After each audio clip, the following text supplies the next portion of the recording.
दोस्तों, आज के इस दौर में हमारी दुनिया के जिस इलाके में फिलिस्तीन और इजराइल आबाद हैं, उसको ऐतिहासिक तौर पर बहुत ज्यादा अहम माना जाता है, क्योंकि यही वो इलाका है जो हमारी दुनिया के तीनों ही मशहूर धर्म के लोगों यानी मुसलमान धर्म, यहूदी धर्म और ईसाई धर्म के नजदीक बहुत ज्यादा पवित्र मुकद्दस माना जाता है। इन तीनों ही धर्मों को फॉलो करने वाले जो लोग हैं, न सिर्फ वो इस इलाके को मुकद्दस मानते हैं बल्कि इससे बहुत ज्यादा प्यार भी करते हैं। इसके अलावा दोस्तों, इस पूरे इलाके को नबियों की जमीन के नाम से भी जाना जाता है, क्योंकि अगर आप लोग इतिहास के पन्नों को अगर पलटना शुरू करोगे तो आपको ये अच्छी तरह से मालूम हो जाएगा कि हमारी दुनिया में अब तक जितने भी पैगंबर आए हैं, उनमें से ही ज्यादा पैगंबरों ने या तो अपनी पूरी जिंदगी या फिर अपनी जिंदगी का अच्छा खासा हिस्सा या फिर कुछ हिस्सा इस इलाके में जरूर गुजारा था। यही वजह है कि आज भी ये इलाका न सिर्फ दुनिया के ज्यादातर लोगों की नज़र में मुकद्दस यानी कि पाकीज़ा है और इसे बहुत मुकद्दस माना जाता है, बल्कि साथ ही साथ इस इलाके में बहुत सारी ऐसी ऐतिहासिक चीजें भी मौजूद हैं को दुनिया के ज्यादातर इंसान देखने के लिए बेताब और बेकरार रहते हैं। नॉलेजेबल फ्रेंड्स, इस पूरे इलाके की ऐतिहासिक वैल्यू होने की वजह से आज भी इस इलाके में हमारे एक्सपर्ट्स को वक्त वक्त पर ऐसी बहुत सारी हमारी दुनिया की पुरानी से पुरानी चीजें मिलती रहती हैं कि जो कि ना सिर्फ लोगों के दिमाग को हिला कर रख देती हैं, लोगों को हैरान कर देती हैं, बल्कि ये सारी घटनाएं, ये सारी रिसर्च एक आम इंसान को सोचने पर मजबूर भी कर दिया करती हैं। और दोस्तों, बात करें अगर ताज़ा सूरत हाल की, तो अभी कुछ दिन पहले की ही बात है कि कुछ दिन पहले ही इजराइल के इलाके में हमारी दुनिया की एक ऐसी चीज बरामद हुई है, एक ऐसी चीज मिली है कि जिसको बहुत ज्यादा पुराना और कदीम बताया जा रहा है और इस चीज को जोड़कर देखा जा रहा है मशहूर पैगंबर यानी हजरत ईसा इब्ने मरियम अलैहिस्सलाम से। नाज़रीन मोहतरम, ये अल्लाह के वही नबी हैं जिनको हम रूहुल्लाह हजरत ईसा अलैहिस्सलाम के नाम से जानते हैं और जिनको मुसलमान और ईसाई दोनों ही मशहूर धर्म के लोग अपनी अपनी तरह से फॉलो भी करते हैं। यानी इन दोनों ही बड़े धर्मों में हजरत ईसा इब्ने मरियम अलैहिस्सलाम को एक बड़ी पर्सनालिटी के तौर पर देखा जाता है। दोस्तों, यहाँ पर हम आपको बताते चलें कि इजराइल के इस इलाके में मिलने वाली हमारी दुनिया की ये पुरानी और ऐतिहासिक चीज कोई और चीज नहीं है बल्कि ये एक अंगूठी है। जी हाँ दोस्तों, एक ऐसी अंगूठी कि जिसके नक पर सेंटर पॉइंट पर एक इंसान की तस्वीर भी बनी हुई है जिसे साफ तौर पर देखा जा सकता है। और इस अंगूठी में अगर गौर से देखा जाए तो इसके सेंटर पॉइंट पर जो तस्वीर बनी हुई है उसमें साफ तौर पर देखा जा सकता है कि एक इंसान भेड़ को अपने कंधे पर उठाया हुआ है। और दोस्तों, ईसाई धर्म के लोगों के अकायद, उनके अकीदे के मुताबिक ये जो तस्वीर है वो बताते हैं कि ये ईसा इब्ने मरियम अलैहिस्सलाम की है, क्योंकि अल्लाह के नबी हजरत ईसा अलैहिस्सलाम इस तरह के जानवरों को पाला करते थे। हालांकि दोस्तों, ये बात तो इस्लाम धर्म में भी मानी जाती है कि हमारी दुनिया में आने वाले बहुत सारे पैगंबर इस्लाम नबियों ने भेड़, बकरी और इन जैसे और भी जानवरों को पाला है और चराया भी है। न सिर्फ चराया था बल्कि अपने आप को इनका चरवाहा कहने में भी फख्र महसूस करते थे। यहाँ तक कि मुसलमानों के सबसे आखिरी और सबसे बड़े पैगंबर हजरत मोहम्मद मुस्तफ़ा सल्लल्लाहु ताला अलैहि वसल्लम ने भी जानवरों को चराया था। यानी दोस्तों, इस तरह का काम करना बहुत सारे अंबिया किराम अलैहिस्सलाम की सुन्नत माना जाता है।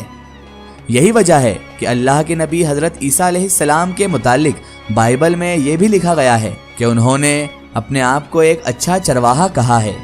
ईसाइयों की अगर हम माने तो इस अंगूठी के सेंटर पॉइंट पर एक भेड़ के साथ हजरत ईसा इब्ने मरियम अलैहिस्सलाम के जिस सिंबल को दिखाया गया है, ये वो सिंबल है कि जो आज से लगभग 1600 से 1700 साल पहले यानी शुरू के दौर में इस्तेमाल हुआ करता था। उस दौर में कि जब रोमन एम्पायर में ईसाई धर्म बड़ी तेजी के साथ फैलना शुरू हो गया था और उस दौर के लोग इस सिंबल को अल्लाह के नबी हजरत ईसा अलैहिस्सलाम को याद करने के लिए इस्तेमाल किया करते थे। अब दोस्तों, बात करें अगर हम इस बारे में कि इस अंगूठी को आखिर ढूंढा कैसे गया है, तो आपको बताते चले दोस्तों कि इस अंगूठी को एक्सपर्ट्स ने समुद्र की गहराइयों से ढूंढा है। اور ان لوگوں کا یہی ماننا ہے کہ اس علاقے میں ایک پرانا جہاز کسی دور میں ڈوب گیا تھا، ایک ایسا پرانا جہاز کہ جس پر بہت سارے لوگ، بہت سارے شخص سوار تھے، اور طوفان آ جانے کی وجہ سے نہ صرف وہ پورا جہاز برباد ہو گیا بلکہ جہاز میں بیٹھے ہوئے سارے کے سارے تمام لوگ بھی ختم ہو گئے۔ اور اسی جہاز میں بیٹھا ہوا ایک انسان، ایک آدمی اس انگوٹھی کو پہنا ہوا تھا۔ یہی وجہ ہے کہ اس انگوٹھی کے علاوہ بھی اسی جگہ پر اور بھی بہت سارے ایتہاسک چیزیں ڈھونڈی گئی ہیں، جس میں رومن سلطنت کے دور کے بہت سارے چاندی کے سکے بھی موجود ہیں، اور یہ سارے ہی سکے لگ بھگ تیسری یا چوتھی صدی کے بتائے جا رہے ہیں، یعنی آج سے لگ بھگ 1600 یا پھر 1700 سال پرانے۔ اس کے علاوہ دوستوں ایک دلچسپ بات یہ بھی ہے کہ اس علاقے سے ملنے والی بہت ساری ایتہاسک چیزوں میں وہ سکے بھی شامل ہیں دوستوں کہ جو 14ویں صدی میں مسلمانوں کی سلطنت یعنی مملوک سلطنت میں چلا کرتے تھے، جو مملوک سلطنت کسی دور میں اس علاقے پر ہی قائم ہوا کرتی تھی۔ دوستوں بہت سارے چھوٹے چھوٹے ایتہاسک مجسموں کے ساتھ ساتھ کچھ لوہے کی گھنٹیوں کو بھی اس علاقے سے ڈھونڈا گیا ہے، یعنی اس علاقے میں کچھ لوہے کی گھنٹیاں بھی ملی ہیں۔ اس کے علاوہ دوستوں ریسرچ میں ایکسپرٹس کو ایک انگوٹھی کا سیٹ بھی یہاں سے ملا ہے، جن کے ساتھ ایک لال رنگ کا پتھر بھی موجود ہے، اور دوستوں اس کے اوپر ایک ایسی چیز بنائی گئی ہے، یعنی ایسی چیز کو نقش کیا گیا ہے کہ جو کسی دور میں میوزک کے معاملے میں استعمال کی جاتی تھی۔ دوستوں بھلے ہی اسرائیلی جو ایکسپرٹس ہیں وہ یہ دعویٰ کر رہے ہیں کہ اس علاقے میں کوئی پرانا جہاز ڈوبا تھا اور یہ سب چیزیں اس جہاز کے لوگوں کی ہی ہے، مگر عیسائی دھرم کے لوگوں کا دوستوں یہی ماننا ہے کہ یہ وہی علاقہ تھا کہ جہاں پر کسی دور میں ایک رومن سپاہی کہ جس نے عیسائی دھرم کو قبول کر لیا تھا وہ یہیں پر آ کر آباد ہو گیا تھا، اور اس کی وجہ سے ہی یہاں پر پورے علاقے میں عیسائیت پھیل گئی تھی، اور شاید یہی وجہ ہے کہ یہاں پر سارے خزانے مل رہے ہیں۔ حالانکہ دوستوں جیسا کہ ہم نے آپ کو پہلے بھی صاف طور پر بتایا ہے کہ ایتہاسک طور پر یہ علاقہ جو ہے وہ بہت زیادہ ہی اہم مانا جاتا ہے، اور یہاں پر ان تمام چیزوں کے علاوہ بھی وقت وقت پر بہت پہلے سے ہی بہت ساری چیزیں ملتی بھی رہی ہیں،